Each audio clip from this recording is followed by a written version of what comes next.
With a new skate game releasing around the corner, it's the perfect time to dust off the old games and see where it all started. New entry in the Skate series has been talked about forever, but it seems a release is actually happening, albeit as a free-to-play, early access game published by EA. Yeah, I'm more than a little scared. The first 3 mainline games in the series were developed by EA Black Box, before its closure in 2014. The Skate series features a unique control system called Flick-It, in which players execute tricks with brief and rapid movements of the analog sticks, with 3 being the most iconic due to its map and ragdoll physics. I'm going to play all of them and re-experience a series that I've spent countless hours with back in the day. I mean, I seriously played these constantly. I'm the type of person who enjoyed both Skate and Tony Hawk games, though by the time the Skate series picked up momentum, Tony Hawk was in a steep decline. Plastic Board peeps, where you at? Leave a comment below and tell me your favorite Skate game, and subscribe while you're there. Skate, the OG that started it all. Introducing the Flick-It trick system, a new style for tricking instead of the old button mashing systems. Gone also are mega combos and high-flying antics as well. Replaced instead with a more grounded, realistic tone, focused on individual tricks and spot sessions. Though there is still combo meter present, and you can pull off some crazy trick sequences.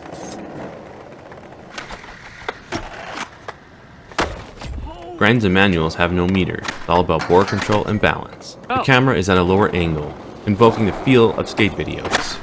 After creating your skater, you're followed around by your own personal cameraman, tasked now with climbing the ranks, owning spots, beating pro challenges, and nailing the best trick. Magazine covers and sponsors play a huge role in Skate's career mode. No world destruction tours, no secret skateboard teams, no lifelong rivals. It's a completely open world with a map being broken into different zones. Suburbs, the res, downtown, and old town. With the ability to fast travel to zones and challenges, which is super helpful. Or you have the freedom to just skate around endlessly, organically discovering spots. The trick system is not without flaws, though whether it's a skill issue on my behalf, my old Xbox 360 controllers having seen better days, the trick system doesn't feel as precise as needed at times. I seem to often pop an ollie instead when I'm going for a kickflip. Where this shows up most is in trick competitions and games of Skate. It's overall very enjoyable to play and experiment on. The camera also needs getting used to as it's a bit too close at times. Speeds are higher, it will get pretty disorienting. Maybe it's just me, but not being able to leave the board at all feels a little weird, especially in navigating the environments. The sound is incredible though. Skating over different surfaces is quite satisfying.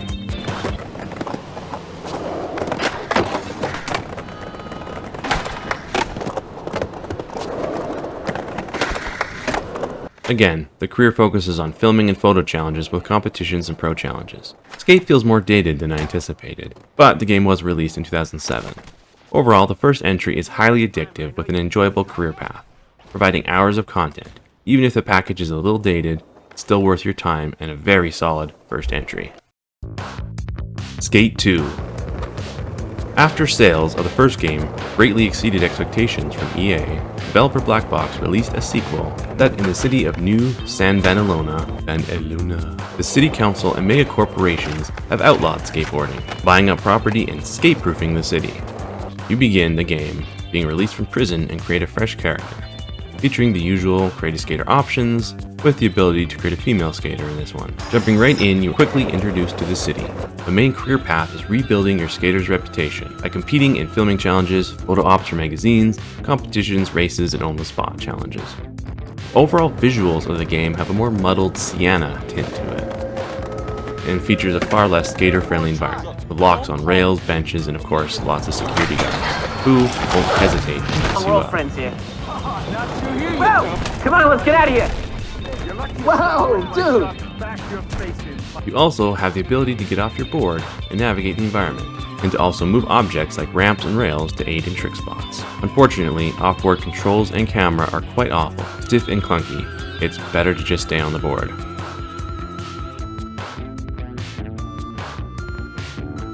The game uses the Flick-It trick system of the previous game. I feel like it's largely unchanged, and still features all the upsides and negatives of the original. It feels slightly more arcadey, both in premise and gameplay. Not to the Tony Hawk level, but less skateboarding purist vibes of the first. Hall of Meat is more enhanced in 2, featuring challenges and a score system. Obviously 3 is where things were taken to a whole nother level. Go to the Annals of Meat. I'm good, no thanks.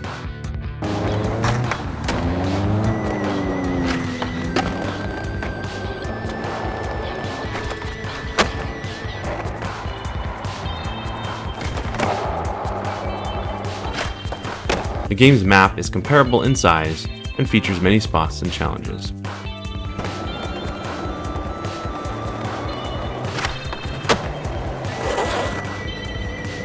Dude, let me tell you something sick about this bus stop. Back in the day when I was a little kid, I used to come here and eat the gum off the bottom of the benches.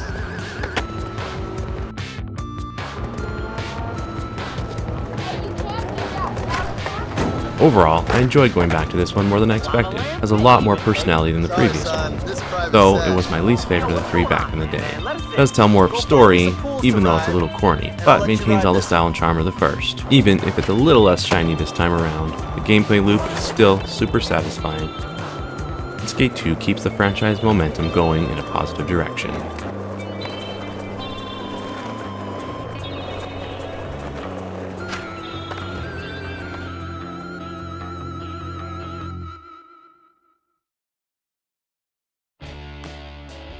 Skate 3. Released just 1 year later, Skate 3 definitely became the most iconic of the series, with a cult following that lasts till this day, thanks to its ragdoll physics, glitches, Hall of Meat, and punishing challenges. Online play and team building are a larger focus this time around. Set in a new city, Port Carverton this time around. Gone are the security guards, rail locks, and anti-skater authorities. Port Carverton is a haven for skating. Immediately, you are hit with a brighter, more vibrant color palette, with everything feeling more lively. I always appreciate these worlds for being active and lived in, even if the pedestrians and cars get in the way. More accessibility options are included this time around. Free difficulty settings, camera options, help make the game more accessible.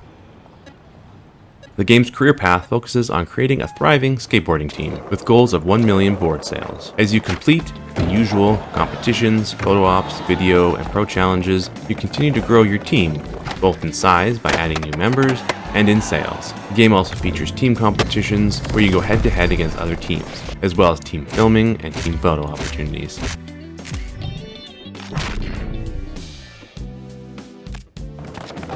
On the Spot is back.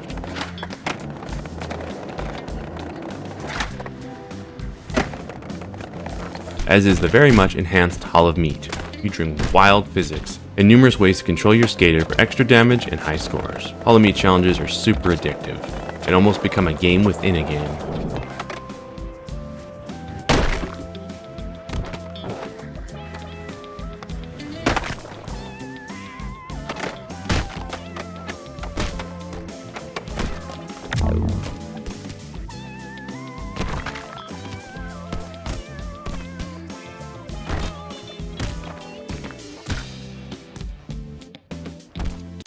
The map feels about as big as the other two, maybe bigger.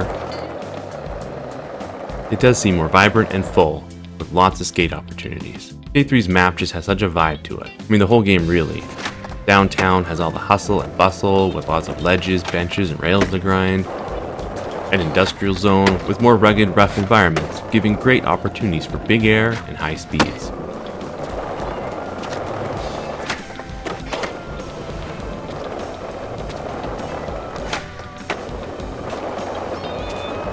And the University District, the most varied and colorful area, with plenty of creative spots to skate. It also is the most monetized game, with environments being heavily plastered with all kinds of advertising. I have a lot of nostalgia for Skate 3, yet it holds up very well and is highly playable today. While I found 1 and 2 a little dated in places, 3 still feels great. Off-board controls are better, though not perfect, and the trick system feels the cleanest in the series. I feel like I'm doing the intended trick more often than not. You can just get lost for hours, skating, learning new tricks, and comboing spots. The gameplay loop is highly addictive. Skate 3 is definitely a game I'll revisit for some trophy hunting. While I have been purposely avoiding all coverage of the new Skate, releasing sometime this month, I am planning on jumping in day one.